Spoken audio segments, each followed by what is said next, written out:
Okay, my colleagues are really spot on, and they have really covered so many different things that I would also cover. The trends obviously are towards more violence and more crime, and which is very depressing for us all sitting at this table and for all of you out here because we care about them. They are our future. Uh, you know, what are the reasons for that? I mean, broken homes. We've talked about it. A strong family at home is probably one of their best chances, but also kids that are abused as children and they grow up and they can become abusers.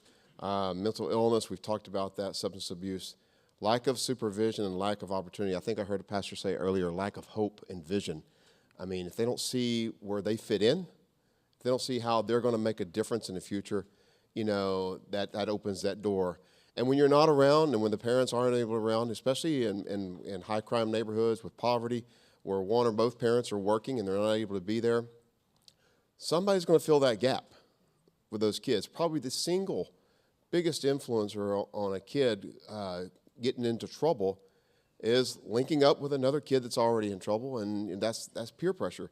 It's amazing how much influence their fellow peer group has on them, more so a lot of times than parents and others. So that is just a real challenge we have to face, and we have to watch out for that and try to guard against that. That's probably one of the biggest things. I think question number 2 is, why do you think the most prevalent thing is? It's lack of having that positive role model, lack of having that positive peer group, lack of having that supervision and that offer of real hope and real opportunity through education and training. Yes, there's training in how to deal with conflict resolution, all those things. All those are part of it. But I think it starts with who we surround ourselves with, because we are like the people we surround ourselves with, so we want to have good role models, good groups, and everything else.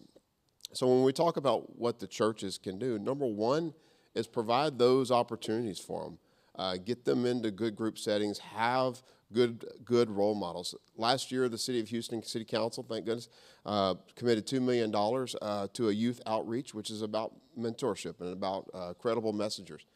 These are the kinds of things that, we need as many positive influences on their life. And we got to show them that path where they actually feel like, hey, look, I can be this. I can be a pilot.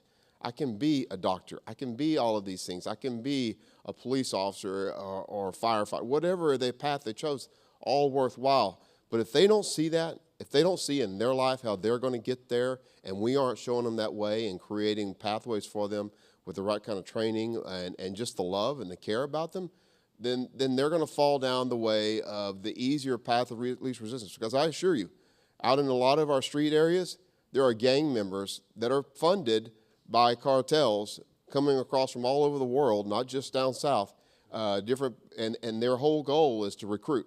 Right. Offer easy money, offer an easy path, offer them their family, and if you just do these things, you're a part of our family.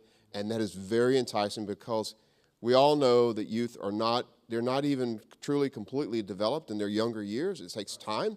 So we all know that. So we have to fill that void. As my colleague just here said, we have to be there and not let that idle time and not let that opportunity for them to go the other way.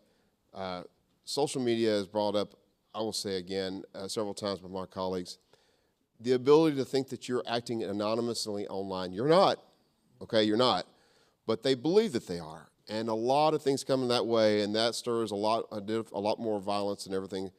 Statistically, retaliation is a problem and violence. If we can get to that kid within 24 hours of them being a victim of violence, they're probably 8 times less likely to retaliate. So when you have a kid that's a victim of violent crime, we got to get to them fast, get the counseling, get the wraparound to them fast, and hopefully prevent them, because retaliation is a real thing. If you don't, you lose credibility amongst different groups. So these are the kinds of things that we're up against. But I will say, first and foremost, it starts with prayer. I'm a believer in prayer. Do that. I know you are. Continue to do that. And then let's just set up all kinds of programs and let's just get them in. Let's get them in, wrap our arms around them. That's our best chance to save them.